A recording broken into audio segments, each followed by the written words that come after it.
ہے جسے خدا نے اپنے ملک کا مالک بنایا، جس کی حکومت میں آسمان بھی دے دیے، زمینیں بھی دے دی، بلکہ کل جہان عطا کر دیا۔ خالق کل نے آپ کو مالک کل بنا دیا۔ دونوں جہاں ہیں آپ کے قبضہ و اختیار میں۔ نعرہ تکبیر، نعرہ رسالت، جشن اسلام معاشرہ کانفرنس۔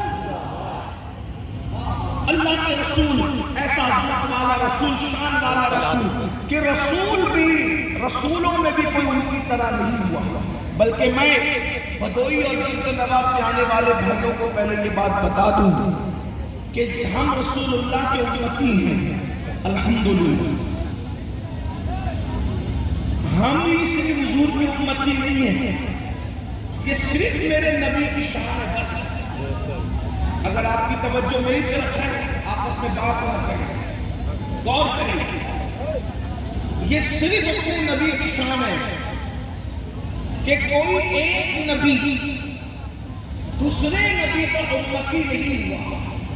آپ دھیان دیں گے تو آپ کو بات سمجھ میں آئے گی۔ کوئی ایک نبی دوسرے نبی کا امتی نہیں ہوا، لیکن یہ صرف میرے نبی کی شان ہے کہ سارے نبیوں کو اللہ نے ہمارے نبی کو امتی بنایا۔ سارے انبیاء میرے نبی کی امت میں شامل ہے، میرے نبی کی امت میں داخل ہے۔ اور سیدی اعلیٰ حضرت علی رحمہ لکھتے ہیں اپنے بزرگوں کے حوالے سے کہ جو نسبت ایک امتی کو اپنے نبی سے ہوتی ہے وہی نسبت سارے انبیاء کو ہمارے نبی سے تھی۔ یعنی جیسے امتی اللہ اکبر امتی اپنے نبی تک آتا ہے اور پھر نبی خدا تک لے جاتا ہے، اللہ اکبر، تو ہر نبی بھی میرے نبی تک آتا ہے اور پھر میرے نبی ان کو بھی اللہ تک لے جاتے ہیں۔ اندازہ فرمائے جو صرف امتیوں کا، ہم جیسے گنہگاروں کا نبی نہیں بلکہ جو نبیوں کا بھی نبی ہے وہ ہمارا آقا محمد رسول اللہ صلی اللہ علیہ وسلم۔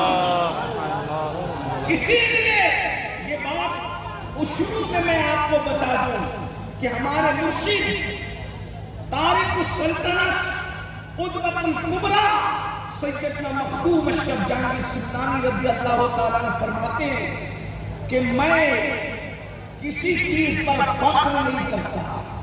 بات بہت قیمتی آ رہی ہے اس لیے آپ کو اسی اعتبار سے سننا فرماتے ہیں میں کسی چیز پہ فخر نہیں کرتا، فخر کا فخر نہیں کرتا، لیکن چار چیزیں ہیں، ان میں سے چار میں سب سے پہلی چیز جس پر مجھے فخر ہے، فرماتے ہیں کہ اللہ نے مجھے آخری نبی کا امتی بنایا ہے، اس پر میں فخر کرتا ہوں۔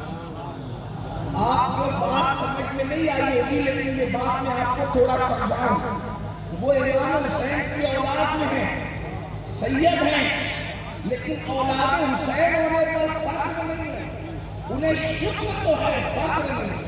توجہ، حسین سید ہونے پہ فخر نہیں، وہ غوث العالم ہیں، غوث العالم ہونے پر بھی فخر نہیں، مقام غوثیت ملنے پر بھی فخر نہیں، سیادت ملنے پر بھی فخر نہیں، نسل بعد نسل بادشاہ ہونے پر بھی فخر نہیں۔ اگر ان کو فخر ہے تو اس نسبت پر کہ اللہ نے مجھے اپنے محبوب کا غلام بنایا، آخری نبی کا امتی بنایا۔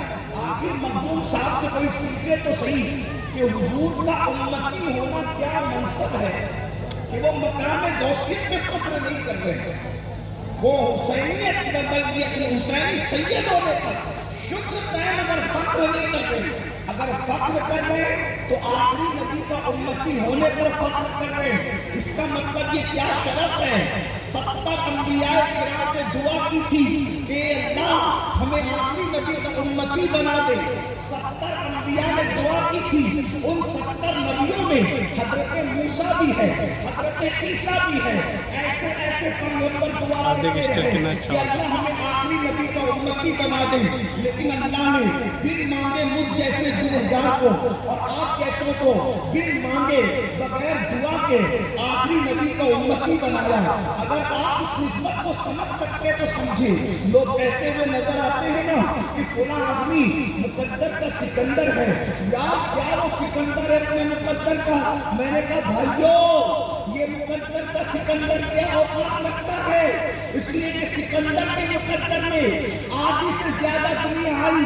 جو نوجوان تاریخ پڑھتے ان کو معلوم ہوگا, جو نہیں پڑھتے وہ سن لے. سکندر کا باپ یونان کا بادشاہ تھا, ایک چھوٹے سے گاؤں کا, یونان کے چھوٹے سے گاؤں کا بادشاہ تھا. سکندر اتنا محنتی اور ذہین تھا کہ اس نے یہ طے کیا کہ میرا باپ چھوٹے سے دیہات کا بادشاہ ہے تو میں نے پوری دنیا کا بادشاہ بننا ہے. تو اس نے محنت کی اور محنت کر کے بار جوانی میں 38 سال 8 مہینے کی عمر میں یا 32 سال 8 مہینے کی عمر میں اس کا انتقال ہو گیا. لیکن 32 سال 8 مہینے کی عمر تک پہنچتے پہنچتے سکندر آدھی سے زیادہ دنیا کا بادشاہ بن گیا. اب مسلمانوں سن لو, یہ جملہ دل و دماغ میں بسا لو, اپنی نسلوں کو اس کو منتقل کرنا. سکندر نے اتنی محنت کی, آدھی سے زیادہ دنیا اس نے فتح کیا, لیکن ٹائیفائڈ کے مرض میں وہ مر گیا. وصیت کر گیا, جب میں مر جاؤں تو میرے جنازے کے بعد ہاتھ کر دینا. اب سکندر کا مقدر سن لو. سکندر وہ مقدر والا ہے کہ جس کی تقدیر میں آدھی دنیا کی فتح لکھی ہے اور ہاتھ خالی لے کر کے جا رہا ہے. اگر سکندر زندہ ہوتا تو میں اس کا دامن پکڑ کے کہتا, ہمارے مقدر پر تو رشک کر, ہمارے مقدر پر تو رشک کر. کیوں؟ تیرے مقدر میں آدھی دنیا اور جنازے میں ہاتھ خالی, اور ہمارے مقدر میں اللہ کا محبوب ہے. ہم جب دنیا سے جائیں گے ہاتھ خالی نہیں جائیں گے, ہاتھ خالی نہیں جائیں گے, ہاتھوں میں دامن مصطفیٰ لے کر کے.